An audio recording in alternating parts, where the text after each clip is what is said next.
Is it still raining outside? I mean, man, you saw me. I just put that bucket under the leak in our ceiling, in our roof. And already, I thought so, already it's filled with water.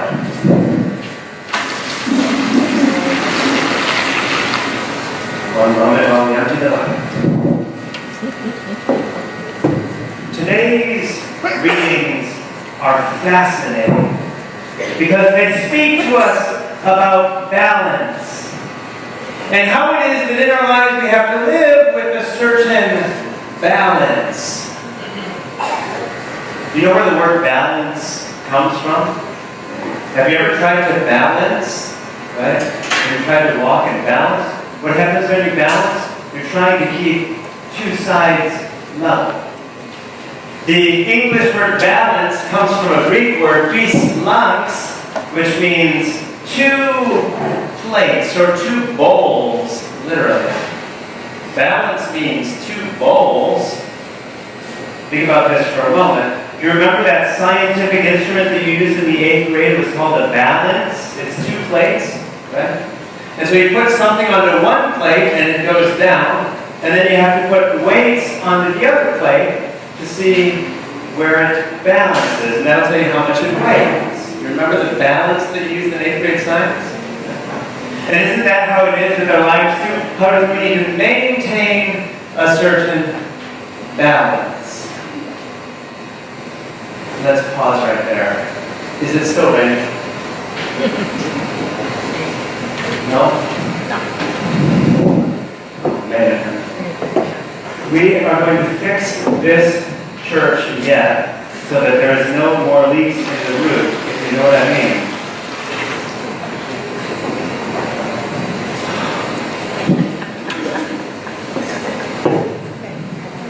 Brothers and sisters, in today's gospel, we have the story of two sisters who exemplify this balance that we need to keep in our lives. One of them, Martha, is more like Abraham in today's gospel. Do you remember the story of Abraham in today's gospel? In today's gospel, 3 strangers come to Abraham's tent, and they're hungry because they've been traveling through the desert. And what does Abraham do? Does he tell them, sorry, but we just have enough food here for our family? Does he turn a blind eye to them? Instead, he serves them with generosity, gives them milk and curds, tells us what, prepares some buns, kills the fatted steer to make hamburgers, right? He prepares a feast for them.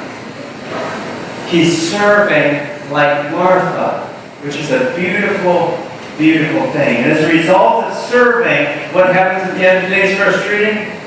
He and his wife are blessed in a special way with a son in their old age. Is it still raining? Brothers and sisters, isn't it true that sometimes when we serve others, it's sort of like giving of ourselves and pouring out ourselves like the water out of this bucket, right? And isn't it true that sometimes we pour and pour until there's nothing left, and then what happens? I have a feeling that leak keeps going.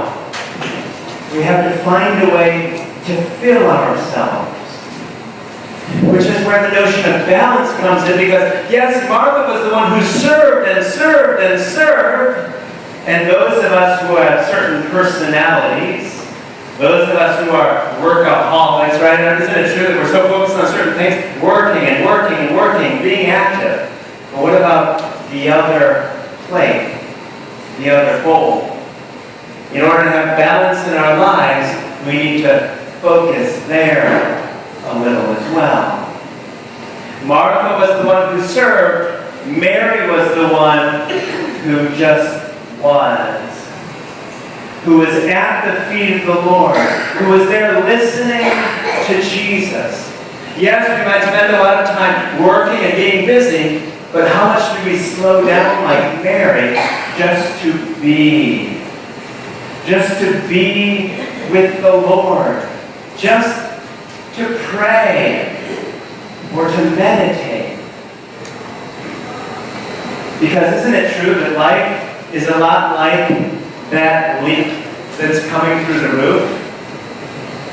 Where when we continue to give and give of ourselves until there's nothing left, we pour out ourselves in service to others, but then we need to find ways to withdraw and to go and be filled. You follow me? And it's through prayer and reading the Bible and being alone and meditating. This was International Day of Yoga earlier this week. Did you hear about that? And isn't there something beautiful about it? It's another tradition's way of slowing down and being present and of filling themselves up so that they can give more to others. It's that balance, right? Of filling ourselves up and then sharing what we have with others. Of filling ourselves up in prayer, then of sharing of ourselves with others. Of filling ourselves up in prayer, and then of sharing ourselves with others. Brothers and sisters, as we go into this week, let's reflect on how it is that we too might keep that balance in our lives, serving others and finding some time and space to be filled with God's Spirit.